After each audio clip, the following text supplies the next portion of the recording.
Hello everyone, welcome back to my channel. आज की video में हम सीखने वाले हैं English word meaning in Hindi, यानी इंग्लिश के शब्दों का हिंदी मतलब। तो सबसे पहले शुरू करते हैं ही से। ही का मतलब होता है वह। ये मेल के लिए होता है, यानी कि पुल्लिंग के लिए यूज होता है। जैसे ही इज ईटिंग, वह खा रहा है। यहाँ पर हम वह खा रही है नहीं बोलेंगे, क्योंकि पुल्लिंग के लिए यूज हो रहा है। ही इज ईटिंग, वह खा रहा है।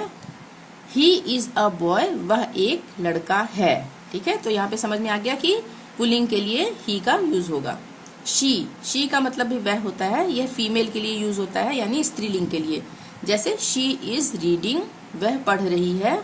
शी इज अ गर्ल, वह एक लड़की है। ठीक है, यहाँ पे समझ में आ गया ना, गर्ल क्या है, स्त्रीलिंग है, तो यहाँ पे स्त्रीलिंग के लिए शी का यूज होगा। हिज का मतलब होता है उसका या उसकी। जैसे दिस इज हिज कॉपी, यह उसकी कॉपी है। दिस इज हिज डॉग, यह उसका कुत्ता है। ठीक है, यू का मतलब होता है तुम, आप या तू। जैसे हम कहते हैं ना, तुम क्या कर रहे हो, आप क्या खा रहे हैं, तू कहाँ गया था, इस तरह से। तो हम यहाँ पे यू का ही यूज करेंगे इनके लिए। यू आर अ बॉय, तुम एक लड़के हो। यू आर अ बॉय, तुम एक लड़के हो। Why are you crying, why are you crying, तुम क्यों रो रहे हो या आप क्यों रो रहे हैं। अब है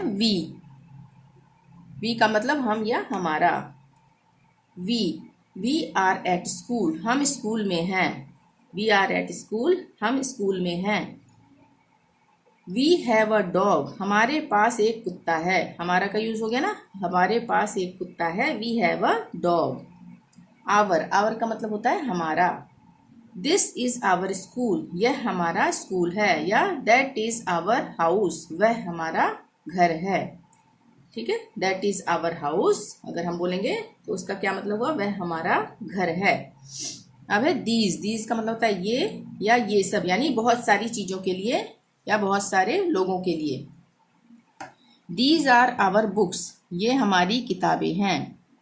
दीज आर आवर चेयर्स, ये हमारी कुर्सियां हैं। यानी कि एक चेयर नहीं लगेगा, यहाँ पे एस लग जाएगा। जैसे यहाँ बुक में एस लगाई, बहुत सारी हो गई ना, तो बहुत सारे के लिए दीज का यूज करेंगे। दीज आर आवर बुक्स, ये हमारी किताबें हैं।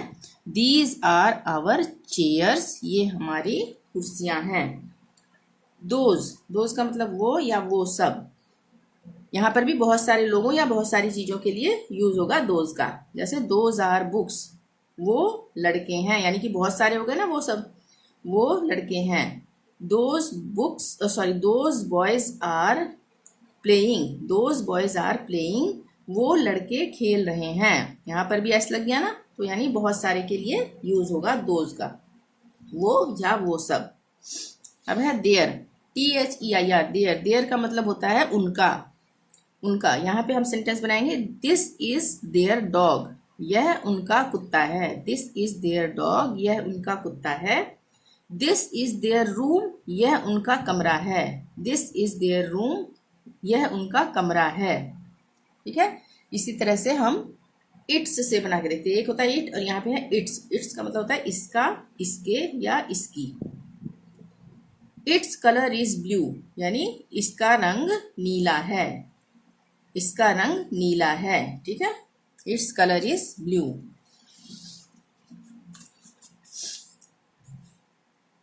अब है माई का मतलब मेरा, ये सबको पता ही होगा। माई का मतलब मेरा। इससे सेंटेंस बनाते हैं। दिस इज माई कैप, यह मेरी टोपी है। या दिस इज माई डॉग, यह मेरा कुत्ता है। कुछ भी बना सकते हैं आराम से। ठीक है, माइन, यहाँ पे माई के बाद माइन आता है, जिसका दोनों का मतलब मेरा होता है। पर यहाँ पे माइन किस लिए आता है, जिसको हम अधिकार पूर्वक कहते हैं। जैसे दिस हाउस इज माइन, यह मेरा घर है। ठीक है, यह मेरा घर है। या दिस शर्ट इज माइन, यह कमीज मेरी है। आवर्स का मतलब होता है हमारा। यहाँ पे एस लग गया ना, आवर्स का मतलब हमारा। तो यहाँ पे इसका सेंटेंस का देख लेते हैं कि कैसे हम इसका यूज करेंगे। देयर कैट इज ब्लैक, उनकी बिल्ली काली है।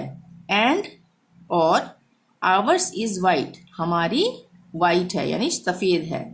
Their cat is black and ours is white, उनकी बिल्ली काली है और हमारी सफेद। इस तरह से यहाँ पे आवर्स का यूज होगा हमारा के लिए। दे का मतलब वे, वो या वो लोग। दे आर प्लेइंग, वे खेल रहे हैं। दे आर कमिंग, वे आ रहे हैं। ठीक है, यहाँ पे दे वे के लिए भी यूज होगा, वो के लिए भी और वो लोग के लिए भी।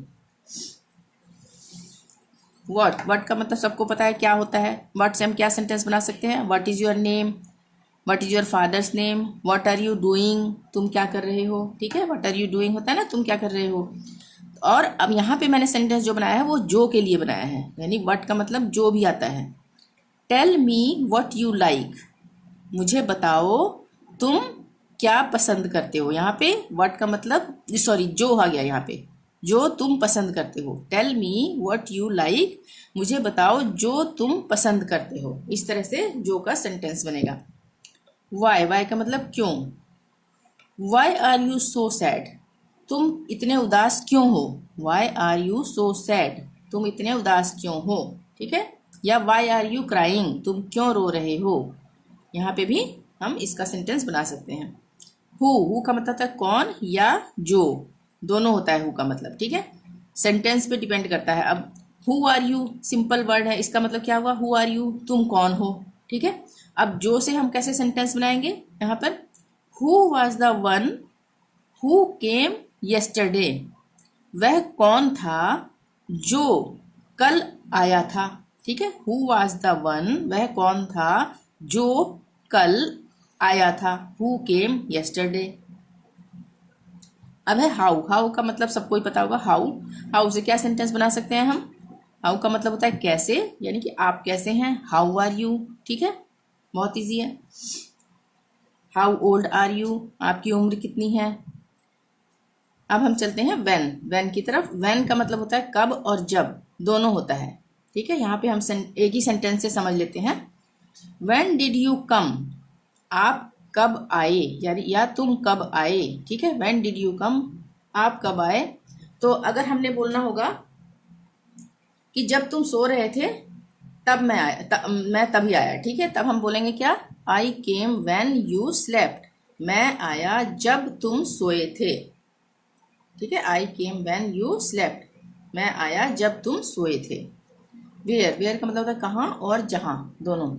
तो यहाँ पर वेयर डू यू लिव, हम कहते हैं ना तुम कहाँ रहते हो या आप कहाँ रहते हैं, तो वेयर डू यू लिव। ठीक है, अब हम कहेंगे कि मैं वहां रहता हूं जहां तुम रहते थे, तो जहां तुम रहते थे के लिए हम बनाएंगे वेयर यू लिव्ड, जहां तुम रहते थे। ठीक है, अब है हुज का मतलब होता है किसका और जिसका। तो सबसे पहले मैं किसका के लिए बता देती हूँ, मैंने लिखा नहीं है। जैसे हमने बोलना है whose pen is this, whose pen is this, यह किसका पेन है। ठीक है, यहाँ पे किसका आ गया। अब हम कहेंगे take this pen whose it is, यह पेन ले लो जिसका है। Take this pen whose it is, यह पेन ले लो जिसका है। जिसका पेन है हम कहते हैं ना जिसका पेन है ये ले लो, तो उसके लिए हम यही बोलेंगे take this pen whose it is. अब है विच, कौन सा, और विच का मतलब जो भी होता है। तो यहाँ पर दोनों मैंने इसी सेंटेंस में बता दिया है। ठीक है, कौन सा के लिए जैसे हम अलग से बना लेते हैं, जैसे which colour do you want, तुम कौन सा कलर पसंद करते हो, या which food do you want. ठीक है, तुम कौन सा भोजन पसंद करते हो। तो यहाँ पर जो के लिए मैंने बनाया है ये, this is the house which was designed bye a famous architect, यह वह घर है जो प्रसिद्ध आर्किटेक्ट के द्वारा जो डिजाइन किया गया है। ठीक है, यह वह घर है जो फेमस आर्किटेक्ट के द्वारा डिजाइन किया गया है। ठीक है, यहाँ पे जो आ गया ना। अब है हुम का मतलब होता है किससे और किसको। अब मैं सिर्फ मतलब बताने वाली हूँ क्योंकि वीडियो हो जाएगी ज्यादा लंबी, तो इसका मतलब मैं बताती जाती हूँ। हुम का मतलब होता है किससे या किसको। जैसे हम बोलते हैं ना आपको किससे मिलना है या आप किसको जानते हैं। ठीक है, तो वहां पे हुम का प्रयोग होगा। उसी तरह से हाउ मैनी का मतलब होता है ना कितने। ठीक है, हाउ मैनी का मतलब होता है कितने। आगे चलते हैं, हाउ मच का भी मतलब होता है कितने। ठीक है, अंटिल व्हेन का मतलब होता है कब तक। सिंस व्हेन, कब से। जब हम कहते हैं ना आप कब से वहां रह रहे हैं तो हम सिंस व्हेन का प्रयोग करेंगे। ठीक है, अब फ्रॉम व्हेन, यहाँ पे भी कब से का ही प्रयोग होगा, यानी कि आप कब से वहाँ रह रहे हैं, ठीक है, तब भी हम बोलेंगे कब से, यानी कि फ्रॉम व्हेन। अब फॉर हाउ लॉन्ग, यानी कि कितने लंबे समय से, यानी बहुत पहले से जो कोई रह रहा होगा तो कितने देरी से या कितने लंबे समय से आप रह रहे हैं, तब भी हम फॉर हाउ लॉन्ग का यूज करेंगे, यानी कि कब से। विद हुम, किसके साथ, विद हुम किसके साथ, कहते हैं ना आप किसके साथ जा रहे हैं, तो उसमें विद हुम का यूज करेंगे। फॉर हुम, किसके लिए, ठीक है, आप किसके लिए यह सब कर रहे हैं, तो यहाँ पे फॉर हुम का यूज करेंगे। अबाउट हुम, किसके बारे में, अबाउट हुम, अबाउट मतलब बारे में होता है ना, तो हुम का मतलब किसके बारे में, तो किसके बारे में भी जब कोई हमें सेंटेंस बनाना होगा तो अबाउट हुम का यूज करेंगे। तो आज की वीडियो में इतना ही। वीडियो पसंद आई हो तो प्लीज़ लाइक ज़रूर करें, चैनल को अभी तक सब्सक्राइब नहीं किया तो प्लीज़ सब्सक्राइब कर लें और शेयर ज़रूर करें। थैंक यू, मिलते हैं नेक्स्ट वीडियो में, टिल देन बाय बाय।